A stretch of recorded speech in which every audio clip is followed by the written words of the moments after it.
bagaimana peran Kompolnas sejauh ini melihat banyaknya ya boleh dibilang ini juga salah satu pelanggaran yang terbukti begitu dilakukan oleh penyidik Polda Jawa Barat. Ini terbukti di persidangan, sudah putus pra peradilan. Obstruction. Obstruction.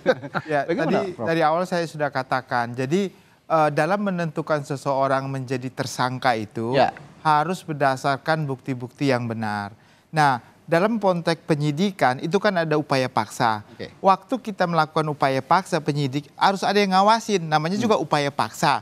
Pasti ada cara-cara yang di luar dari kebiasaan yang melawan segala macam. Nah, fungsinya itu harus ada pengawasan. Yang tadi sudah dikatakan ada Irwasda, ada Wasum, ada Wasdik. Dan memang gini ya, dalam sistem kita ada kelemahan kerjasama dan koordinasi. Waktu dilakukan SPDP sebenarnya itu jaksa itu harus ikut gitu loh untuk menilai semua bukti. Nah, kelemahan kita di Indonesia ini sampai saat ini peran koordinasi SPDP itu tidak berjalan dengan baik. Sehingga penyidik melakukan sendiri nih, menganggap dirinya benar begitu untuk mengumpulkan bukti. Sayangnya laporannya mungkin ke atasan juga baik, padahal atasan juga menganggap dia baik juga. Nah, jaksa juga dalam mengawasi tidak mengawasi. Seandainya tadi jaksa mengawasi dengan baik di antara penyidik ini, nggak mungkin terjadi seperti ini nih. Nggak akan. Sama seperti kasus-kasus di KPK kan jaksa dan penyidik sama-sama begitu. Jadi pra peradilan sungguh agak sulit bisa menangkan. Nah, itu yang pertama. Yang kedua, saya setuju sama Prof. Susno terkait dengan Kompolnas. Sekarang itu Kompolnas itu ex officio Menteri Dalam Negeri, ex officio Menko Polhukam.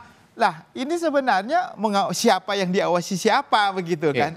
Harusnya independen gitu. Jadi jangan lagi ada institusi negara di dalam pengawasan negara sendiri yang akan diawasi begitu. Jadi harus direvisi nih undang-undang Kompolnas ini.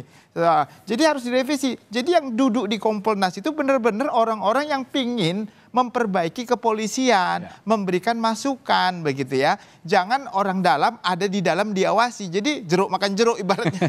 Dalam konteks kita kan ibarat jeruk makan jeruk begitu kan. Nah, itu yang harus diperbaiki. Yang kedua, pengawasan melekat ya dari Irwasda dan Propam itu juga sangat penting. Jangan karena satu atap sehingga ya udahlah sama-sama gitu. Jadi jangan senggang. Jadi sistem kepolisian kita ini harus diperbaiki supaya pintar penyidik ini melakukan itu harus objektif. Hindari yang namanya contohnya dia orang kecil jadi suka-suka hati saya ditekan, dipaksa, disudut pakai apa. Itu sistem jadul itu ya. Nggak perlu itu. Jadi nggak akan pintar kita kalau pengakuannya datangnya dari tersangka saja. Pengakuan dari tersangka itu kelemahan, nggak akan pintar. Kalau kita mau pintar jadi penyidik, gunakanlah prosedur yang benar. Dia yang menentukan membuktikan dia adalah bersalah, bukan orang yang mengaku. Kalau dia mengaku, kita nggak akan pintar.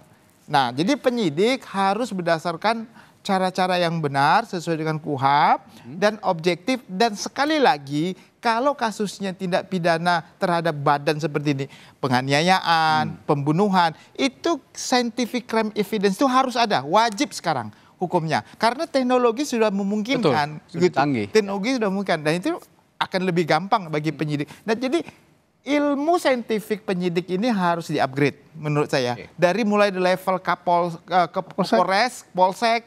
Nah, ini harus dibenahi. Jadi perlu biaya ya nggak apa-apa untuk memperbaiki sistem kepolisian yang lebih baik ke depan. Nah, lalu menghargai dan setiap orang itu adalah presumption of innocence ya. Praduga tak bersalah itu penting sekali dalam proses peradilan kita.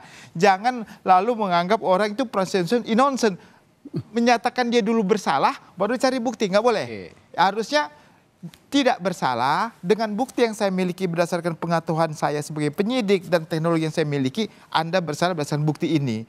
Itu baru dia dinyatakan bersalah gitu. Itulah konsep sebenarnya yang kita miliki dalam proses. Jadi saya sangat berharap dengan keadaan putusan hari ini kita cinta sama polisi, kita kepolisian ini bisa berbenah dalam semua. Jadi jangan lagi beranggapan nanti di masyarakat saya nggak mau lapor polisi. Nah, Kenapa itu saya yang nggak mau ditakutkan lapor itu. polisi? Karena kalau saya kehilangan ayam, nanti saya kehilangan kambing. Nah gitu kan. Kehilangan kambing, jangan lagi ada asumsi seperti itu. Jadi objektivitas kepolisian harus dibangun dari sekarang. Momentum ini bagus sekali gitu loh. Untuk memperbaiki kepercayaan masyarakat terhadap kepolisian, bahwa kepolisian itu objektif, tidak tumpul ke atas, tajam ke bawah. Nah itu yang harus konsepnya seperti itu. Oke.